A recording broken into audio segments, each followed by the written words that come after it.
Selamat pagi anak-anak. Apa kabar hari ini?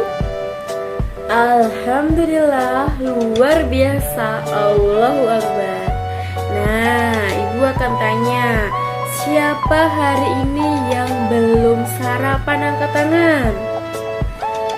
Pinter semuanya sarapan. Kenapa Bu? Sarapan itu penting karena sarapan itu menyegarkan otak, menyehatkan tubuh, menambah nutrisi, dan masih banyak lagi. Jadi jangan lupa sarapan ya anak-anak semua. Oke, sebelum masuk pembelajaran hari ini, kita berdoa dulu ya. Berdoa dimulai. Berdoa selesai. Oke, hari ini ibu akan membahas tentang tema 8 subtema 2 pembelajaran yang ketiga. Tentang apa ya kira-kira? Oke, tentang jenis usaha ekonomi yang dikelola secara perorangan. Nah, di sini tuh ada 4 jenis usaha ekonomi yang dikelola secara perorangan anak-anak. Nanti ibu akan mengupas satu persatu apa saja jenis usaha ekonomi yang dikelola secara perorangan. Oke? Nah, kita akan membahas satu persatu ya anak-anak. Jadi usaha ekonomi yang dikelola secara sendiri itu disebut sebagai usaha perorangan.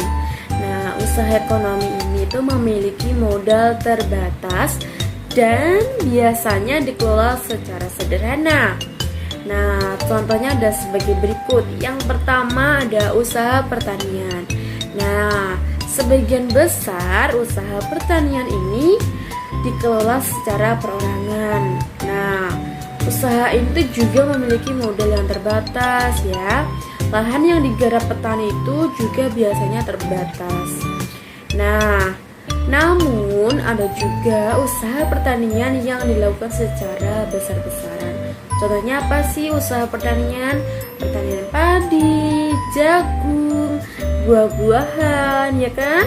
Pasti ada dong, pasti kalian tahu kan? Nah, yang kedua ada usaha perdagangan. Nah, usaha perdagangan secara perorangan biasanya berskala kecil dan sedang. Nah, contoh usaha perdagangan itu apa saja? Pedagang asongan, pedagang kaki lima, terus pedagang yang ada di pasar, di warung, toko kelontong. Pasti ya di sekitar rumah kalian tuh pasti ada kayak toko kelontong, warung pasti ada ya kan. Nah, kalau kalian nanya, Bu, pedagang bakso itu termasuk juga enggak? Ya, bener. Tukang bakso, tukang sate itu, tukang buah, toko buah juga termasuk usaha perdagangan anak-anak. Jadi contohnya seperti itu ya. Nah, usaha pertanian udah, perdagangan udah. Yang ketiga usaha jasa. Nah, coba kalian perhatikan usaha jasa perorangan di daerah kalian. Siapa yang bisa menyebutkan usaha jasa tersebut? Oke, secara umum ya anak-anak, banyak usaha jasa yang dikelola secara perorangan. Contohnya apa aja? Usaha salon, fotokopi, ada bengkel, potong rambut, konter pulsa. Nah, di daerah kalian, di sekitar rumah kalian loh pasti ada. Kalau nggak ada nggak mungkin ya. Pasti kalau nggak ada, pasti adanya tuh ada fotokopi, salon, konter pasti ada ya kan. Bengkel motor, mobil pasti ada. Nah, itu disebut dengan usaha jasa. Nah, yang keempat itu ada industri kecil. Nah, sektor industri yang dikelola perorangan merupakan industri rumahan. Nah, siapa yang tahu contoh industri rumahan itu apa saja? Oke, nah contoh industri rumahan itu ada usaha kerajinan tangan kayak pembuatan keramik, souvenir, tembikar, anyaman, mebel. Nah, pasti ya di sekitar rumah kalian tuh ada usaha kayak mebel kursi, mebel mari, seperti itu ya. Pasti ada, gak mungkin gak ada. Nah, sudah Ibu sebutkan 4 usaha ekonomi yang dikelola secara mandiri ya, atau perorangan. Ada usaha pertanian, usaha perdagangan, usaha jasa, dan industri kecil.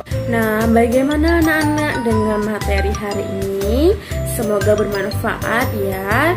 Nah, sebelum Ibu akan mengakhiri pembelajaran hari ini, Ibu ada sedikit soal ya yang akan kalian kerjakan dengan benar. Ini dikerjakan secara mandiri ya, dan semoga kalian menjadi orang yang sukses. Nah, belajar terus, jangan pantang menyerah ya semuanya, dan semoga sehat selalu. Akhir kata, wassalamualaikum warahmatullahi wabarakatuh.